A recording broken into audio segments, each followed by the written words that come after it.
G'day, welcome one and all to another installment of Guvs Hero Review videos. This time we are taking a look at Sir Casmir, the featured Hero of the Month for January 2024, and he is a 5-star legendary purple Knight Errant, or Errant. Now, Casmir is available for summons during the month of January 2024 as the featured hero. This means that he has a 1% chance of being drawn on any summons that you do from any hero portal throughout the month of January. He's also available in the Manor of Legends portal, which rolls around once every 4 weeks. I don't believe he is due to be featured again in that portal, though, for quite some time. So Casmir is a returning Hero of the Month. He was first featured in January 2022. Why Small Giant Games, SG, have returned to refeaturing old Heroes of the Month, I don't know. Maybe it's a holiday break, maybe it's something else. I have no idea. We're just going to have to wait and see, but it is worth noting that they did recycle the first 5 Hero of the Months for about a year and a half or so before they started releasing new Heroes of the Month. So, I don't know. Maybe they're busy with something else, but we'll just wait and see. His artwork, I'll flip over to my roster because I was able to summon Casmir last time around. His artwork plays on a lot of those medieval knight themes. He's got the plate armor, he's got the pinched visor of the cavalry knights. He's got that large shield.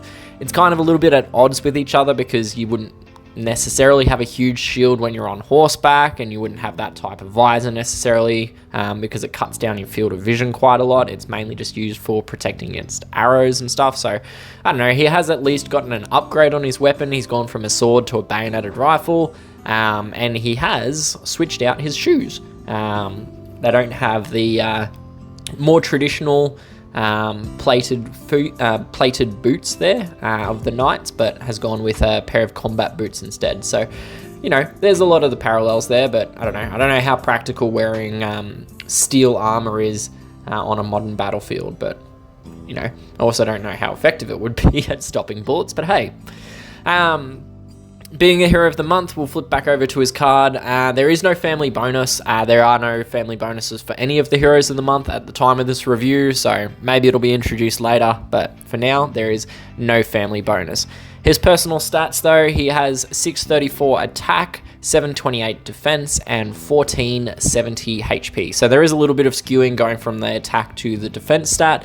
HP stat's a little bit elevated, but not really. And his overall power is on the lower end of the spectrum because he is a returning Hero of the Month. He's not a new one, so he hasn't gotten that power creep or anything like that. His charge speed is 38, or slow speed. This requires 12 tiles to charge or 6 ghosted tiles. To speed break him down to 11 tiles, you do need to give him +5, which is possible using either of the speed weapons available in the game.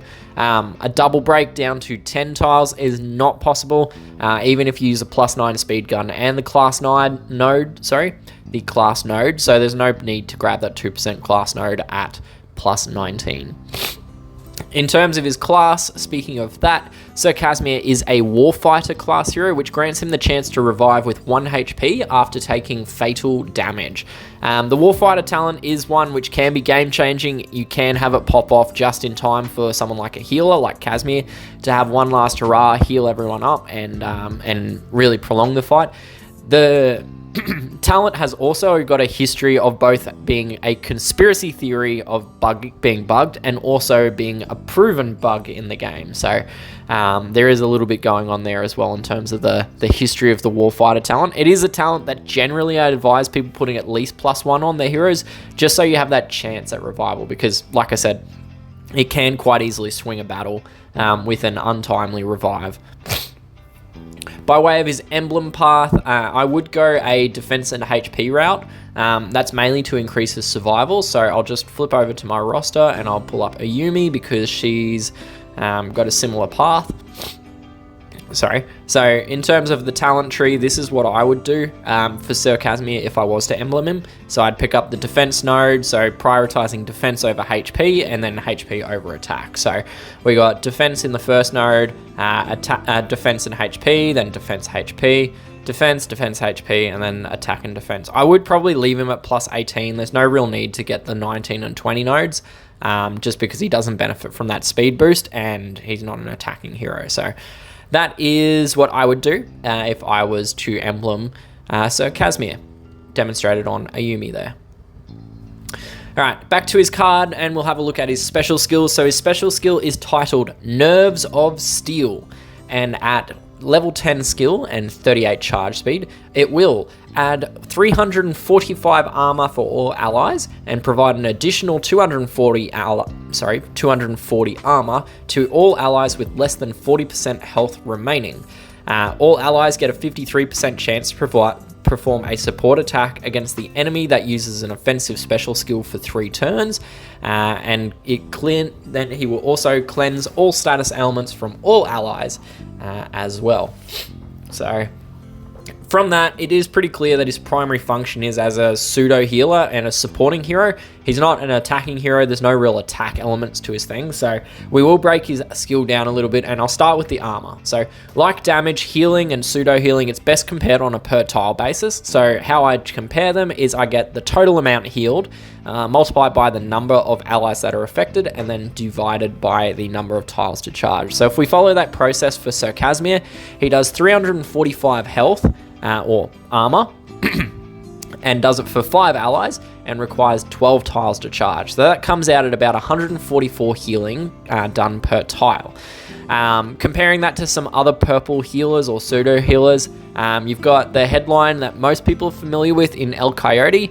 He's a vanilla 5-star healer, direct healer, and he comes in at 227 heal per tile. Ramhorn is a bit of an interesting case because he doesn't generate minions directly, but if there are minions on the enemy heroes, he does generate the beefiest minions in the game. So if there are 5 minions on the enemy team that he destroys, it comes in at 233 pseudo heal per tile, but without any minions, it's only 77 healing from that minor amount of armor that he does.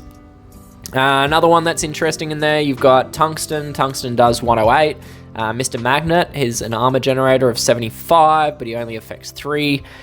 Talon is the other minion maker of note, and she does 5 minions at 10% health for 71 healing per tile. So, Casmir is in there. Purple is really only known for having the main healer in El Coyote. There's not really any other options, and you can see there that Casmir is directly worse than Coyote in terms of the healing. So yeah, if we have a look at all of the other AoE 5 healers, so this is in all 4 and 5-star options. So we've got Sir Casmir there coming in at number 13 with 144 armor per tile.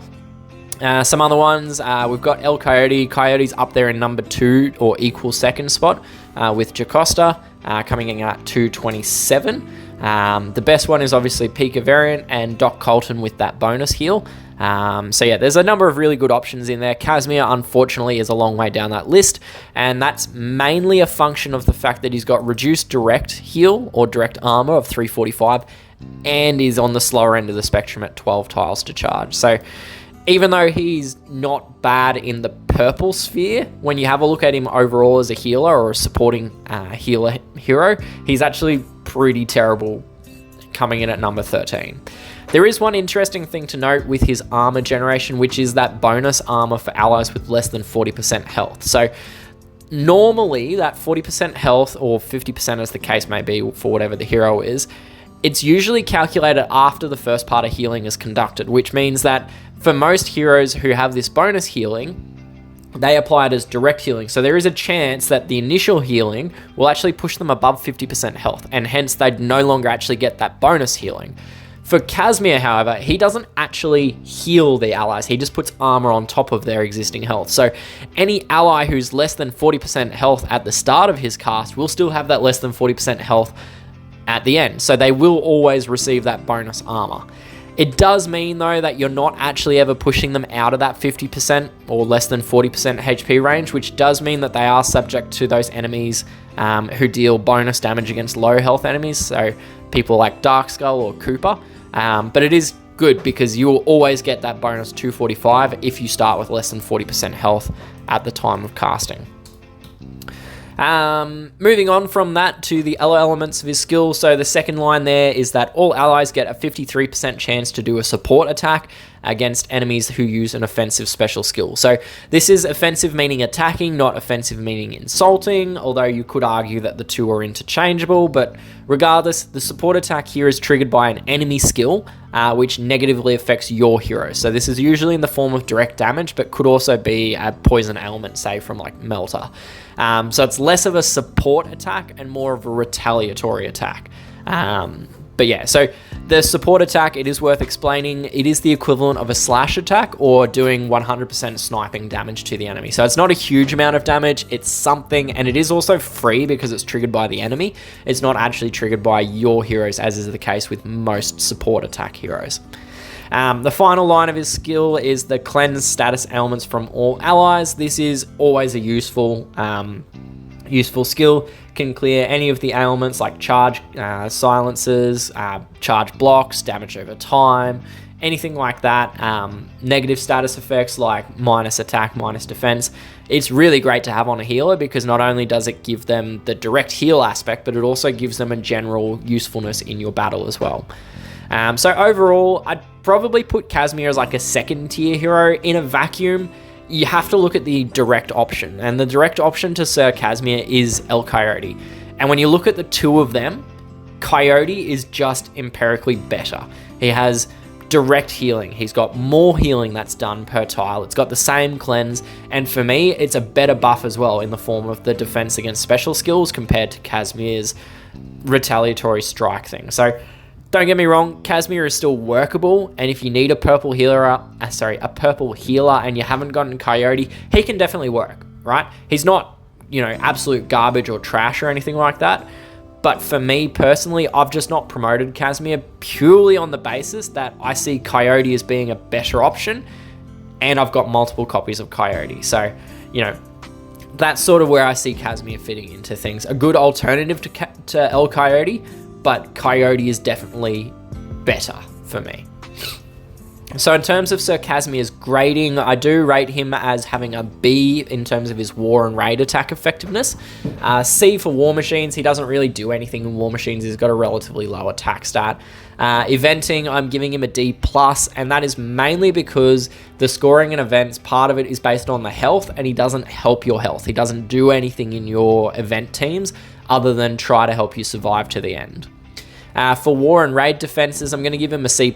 He's probably best suited, I see him as a flank. There was a time when he did feature fairly often as a tank position, but I just don't see that as being his position on a defense team. In the tournaments, there's no grade for the bloody battle, just because you would never use him in a bloody battle fight.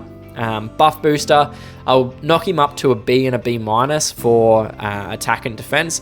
And then on charged attack, I'll give him a B+ in attack and a B- on defense. And that's because he does gain a considerable amount of charge improvement, going from 38 to 65. So overall, that comes in as a B- for his attack grade and a B- for his defense grade. So that concludes the content that I have for this review of Sir Casmir. As always, this is just my personal opinion. I do love hearing your thoughts and feedback on these heroes, so please jump down into the comments section of this video, drop me a note. I love reading them, and I always try to respond to as many of them as I possibly can. If you did enjoy the video and you found it to be useful, like the video, subscribe to my channel, but share the video around, because realistically, if you found this video to be useful for yourself, it's also going to be useful to your alliance mates and the people that you play with also. So yeah, thanks once again for tuning in and joining me for this review. I do hope to see you soon, but until then, however, good luck with everything and happy gaming. Cheers, bye.